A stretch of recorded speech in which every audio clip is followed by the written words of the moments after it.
YouTube video channel पे आपका स्वागत है। आज के इस वीडियो में हम रीतिकाल के प्रसिद्ध कवि घनानंद के जीवन परिचय का अध्ययन करेंगे।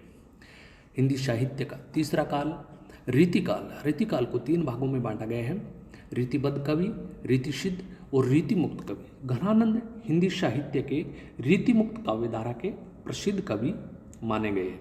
घनानंद का जन्म 1689 में लगभग और इनका निधन है वो 1739 में हुआ। घनानंद के जीवन परिचय।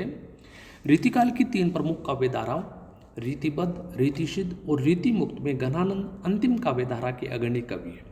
आचार्य रामचंद्र शुक्ल ने रीतिमुक्त घनानंद का समय संवत 1746 तक माना है। इस प्रकार आलोच्य घनानंद वृंदावन के आनंदगण है।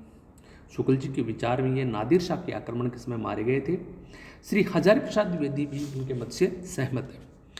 कवि का मूल नाम आनंद घनी रहा होगा, परंतु छंदात्मक लय विधान इत्यादि के कारण ये स्वयं ही आनंद घन से घनानंद हो गए। अधिकांश विद्वान घनानंद का जन्म दिल्ली और उसके आसपास का मानते हैं। घनानंद मोहम्मद शाह रंगीला के दरबार में खास कलम थे। इनके प्राइवेट सेक्रेटरी थे और ये फारसी भाषा में भी माहिर थे। एक तो कवि थे, दूसरे सरस गायक थे। प्रतिभा संपन्न होने के कारण बादशाह का इन पर विशेष अनुग्रह था। भगवान कृष्ण के प्रति अनुरक्त होकर वृंदावन में उन्होंने निम्बार्क संप्रदाय में दीक्षा ली और अपने परिवार का मोह भी उन्होंने उस भक्ति के कारण त्याग दिया। मरते दम तक वे राधा कृष्ण संबंधी गीत, कविता, सवैये लिखते रहे। विश्वनाथ प्रसाद मिश्र के अनुसार उनकी मृत्यु अहमद शाह अब्दाली के मथुरा पर किए गए द्वितीय आक्रमण के समय 1817 में संवत 1817 में अर्थात सन 1671 में हुई। रीतिकाल की 3 प्रमुख काव्यधाराओं में रीतिबद्ध, रीतिसिद्ध और रीतिमुक्त में घनानंद अंतिम काव्यधारा के अग्रणी कवि हैं। रीतिबद्ध कवियों के लिए आवश्यक शर्त यह थी कि उन्हें ग्रंथ रचना के नियमों से बंधा और जकड़ा रहना पड़ता था। अपने मनोभावों को वे लक्षण के अनुसार अभिव्यक्त करते थे। दूसरी कोटि के कवि थे रीतिसिद्ध कवि। रीतिसिद्ध कवियों के लिए इस प्रकार की कोई आवश्यक शर्त नहीं थी और उन्हें रीति ही लिखना है, परंतु वे कवि भी स्वतंत्र भाव अभिव्यक्ति के लिए उन्मुक्त नहीं थे। ये कवि लक्षणबद्ध ग्रंथ की रचना नहीं करते थे, परंतु इनकी काव्य रचना में रीति का पूरा प्रभाव था। रीतिसिद्ध कवि है बिहारी और रसनिधि। इसी प्रकार रीतिकाल की जो तीसरी काव्यधारा थी रीति मुक्त काव्यधारा। रीति मुक्त काव्यधारा जिन्हें रीति के नाम से ही घृणा थी, वे रीति की छाया मात्र से दूर भागते थे। अपनी हृदय की उमंगपूर्ण स्वानुभूत भावनाओं को इन कवियों ने उसी रूप में अभिव्यक्त किया जैसी उनकी अनुभूति भी। फलत अपने स्वच्छंद वर्ती के कारण ये कवि रीतिमुक्त कवि कहलाए। घनानंद, बोधा, ठाकुर, आलम का नाम इस काव्यधारा के अंतर्गत लिया जा सकता है। घनानंद का जीवन वर्त। हिंदी साहित्य के प्रथम 3 काल अर्थात आदिकाल, भक्तिकाल और रीतिकाल के प्रमुख कवियों के जीवन के विषय में शायद ही कुछ ऐसा हो जिन्हें दृढ़ता से कहा जा सके। लगभग इन कालों के सभी कवियों ने अपने विषय में बहुत कम लिखा है। इसे हिंदी साहित्य का दुर्भाग्य भी कहा जा सकता है कि इन कवियों का जीवन के बारे में अस्पष्ट और अंधकार में। आदिकाल के चंद कवि को ले या नरपति नाले को किसी का भी पूरा जीवन परिचय नहीं मिलता है। इस काल के पश्चात यदि भक्ति काल की ओर दृष्टि डाली जाए तो वहाँ भी निराशा ही होती है। कबीर हो या सूर अथवा तुलसी, सभी कवियों ने अपने विषय में इतना कम लिखा है कि वह उनके जीवन पर पूर्ण प्रकाश नहीं डालता है। इसी प्रकार रीतिकाल की रीतिमुक्त काव्यधारा के कवि घनानंद भी अपवाद है। उनका प्रेम वत्सल हृदय अपने प्रेमी की महिमा का वर्णन करने में मग्न रहता है।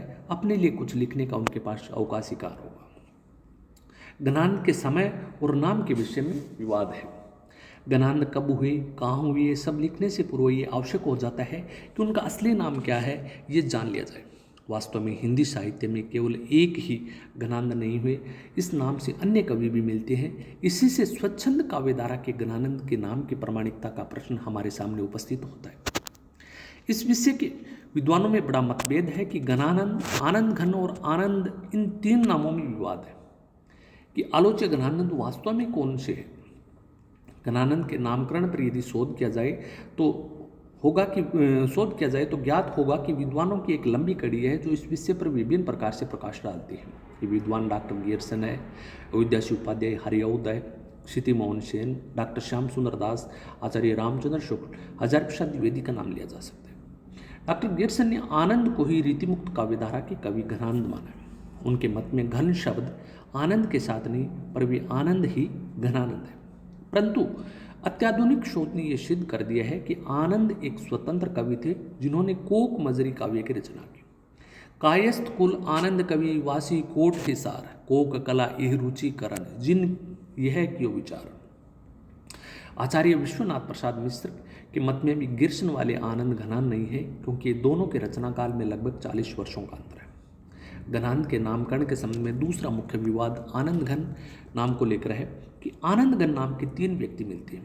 एक तो जैन धर्मी आनंद, दूसरा वृंदावन के आनंद घन और तीसरा नंदगांव के आनंद घन। श्री क्षिति मोहन सेन ने नवंबर 1938 में वीणा में जैन धर्मी आनंद घन शीर्षक से एक लेख में वृंदावन के आनंद घन और जैन धर्मी घनानंद दोनों के एक ही व्यक्ति नाम होने की संभावना प्रकट की। श्रीमती ज्ञान देवी त्रिवेदी ने भी दोनों को एक ही व्यक्ति माना, किंतु आचार्य विश्वनाथ प्रसाद मिश्र ने अपनी पुस्तक घन आनंद और आनंद घन की भूमिका में इस विवाद को समाप्त करते हुए सिद्ध किया कि जैन धर्मी घन आनंद और वृंदावन के आनंद घन दोनों एक व्यक्ति नहीं थे, भिन्न भिन्न व्यक्ति थे। इस मत की पुष्टि उन्होंने इस तर्क के आधार पर की कि दोनों व्यक्तियों की काव्य रचना जो काल है वो समय एक नहीं उनके काव्य में कोई समानता है। मिश्र जी ने दोनों व्यक्तियों के काल में कम से कम 100 वर्षों का अंतर माना है। जैन धर्मी घनानंद का समय विक्रम की 17वीं शताब्दी का उत्तरार्ध है और इनकी रचनाओं में प्रीति विमन सन 1671, समय सुंदर सन 1672 तथा जिनराज सूरी 1678 के का समय लिखा है। श्री विश्वनाथ प्रसाद जी ने जो 100 वर्षों का अंतर माना है वह संभवतः इसी कारण है कि वृंदावनवासी आनंदघन का समय विक्रम की 18वीं शताब्दी का उत्तरार्ध तथा जैन धर्मी घनानंद और वृंदावन के आनंदघन के पश्चात तीसरा नाम शेष रहता है और वह है नंदगांव के आनंदघन। इसका समय भी चैतन्य महाप्रभु का है, अर्थात ये महाप्रभु के समसामयिक कवि ठहरते हैं। हाँ, जिनकी संवत 1553 में महाप्रभु से भेंट हुई थी और इनके वंशज आज भी मथुरा के निकटवर्ती खरोट गांव में मिलते हैं। रीतिमुक्त काव्यधारा के घनानंद के समय में और नंदगांव के आनंद घन में लगभग 200 वर्षों का अंतर है। रीतिमुक्त घनानंद का समय 18वीं शताब्दी है और नंदगांव के आनंद घन का समय 16वीं शताब्दी है। आचार्य रामचंद्र शुक्ल ने रीतिमुक्त घनानंद का समय संवत 1746 तक माना है। इस प्रकार आलोच्य घनानंद वृंदावन के आनंद घन है। शुक्ल जी के विचार में ये नादिर शाह के आक्रमण के समय मारे गए थे। श्री हजार प्रसाद द्विवेदी का मत भी इनसे मिलता है। लगता है कि कवि का मूल नाम आनंद घन ही रहा होगा, परंतु छंदात्मक लय विधान इत्यादि के कारण ये स्वयं ही आनंद घन से घनानंद हो गए।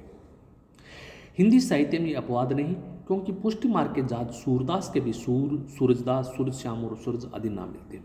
अब देखते हैं इनकी जन्मतिथि। घनानंद के जीवन के लगभग सभी महत्वपूर्ण तथ्य विवादास्पद है, जैसे नाम, जन्म स्थान, रचनाएं, जन्मतिथि इत्यादि। इनकी जन्मतिथि के संबंध में भी विद्वानों की विभिन्न मान्यताएं हैं। लाला भगवान दीन ने घनानंद का जन्म संवत 1715 माना है, परंतु शुक्ल जी ने इस जन्म संवत को न मानकर संवत 1746 में इनका जन्म माना। इसी प्रकार अन्य आलोचकों ने इनकी जन्म तिथि के विषय में भी अपने मत दिए, परंतु इनकी जन्म तिथि का अभी तक कुछ पता नहीं चला है। केवल संवत के विषय में विवाद है। अंततः हम केवल इनके जन्म के संवत के विषय में ही लिख सकते हैं। जन्म तिथि अतीत के आधार में पूर्णतः लुप्त हो चुकी है। विभिन्न आलोचकों के मतों की आलोचना करने के पश्चात डॉक्टर मनोहर लाल गौड़ ने अपनी पुस्तक घन आनंद और स्वच्छंद काव्यधारा में लिखा है, संवत 1730 में इनका जन्म मान लेने पर दीक्षा के समय ये 26 या 29 वर्ष की होती है, जो इनकी जीवन वर्ष को देखकर ठीक प्रतीत होता है। जन्म स्थान, जन्म तिथि की ही भांति घनानंद का जन्म स्थान भी विवाद का विषय है। कुछ आलोचक इन्हें हिसार निवासी मानते हैं तो अन्य इसे बुलंदशहर का मानते हैं। अधिकांश विद्वान घनानंद का जन्म दिल्ली और उसके आसपास का होना मानते हैं। जगन्नाथ दास रत्नाकर ने बुलंदशहर का निवासी माना है और श्री बहुगुणा के विचार से कोट हिसिर के रहने वाले थे। घनानंद के काव्य में भी कहीं भी इसका संकेत नहीं मिलता है कि ये कहाँ के रहने वाले थे। ये भटनागर कायस्थ थे और दिल्ली छोड़कर वृंदावन चले गए। इसी बात को सभी आलोचकों ने स्वीकार किया है। उन्होंने अपने काव्य में ब्रज और वृंदावन का वर्णन जिस सजीवता के साथ किया है, उसे पढ़कर यह अवश्य लगता है कि इनका अधिकांश जीवन यही बीता। अन्यथा उनके काव्य में इतना सुंदर ब्रज का चित्र नहीं मिलता। हाँ, इतना अवश्य कहा जा सकता है कि सुजान की बेवफाई के कारण ये वृंदावन गए होंगे। इनकी मृत्यु के बारे में घनानंद की मृत्यु तिथि की भी उनकी जन्म तिथि के समान विवादास्पद है। इस संबंध में पंडित विश्वनाथ प्रसाद मिश्र के शोधपूर्ण तर्क एवं प्रमाणपूर्ण निष्कर्ष मान्य। अन्य आलोचकों ने माना है कि घनानंद के समय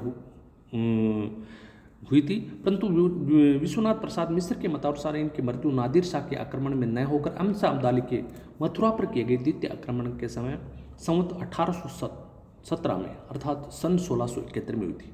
इतिहास साक्षी है कि संवत 1796 में नादिर शाह ने मथुरा पर नहीं बल्कि दिल्ली पर आक्रमण किया था, जबकि अहमद शाह अब्दाली ने मथुरा पर पहला आक्रमण संवत 1813 में और दूसरा आक्रमण 1817 में। इन दोनों आक्रमणों का वर्णन हमें चाचा हित वृंदावन दासकृत हरिकला वैली में मिलता है।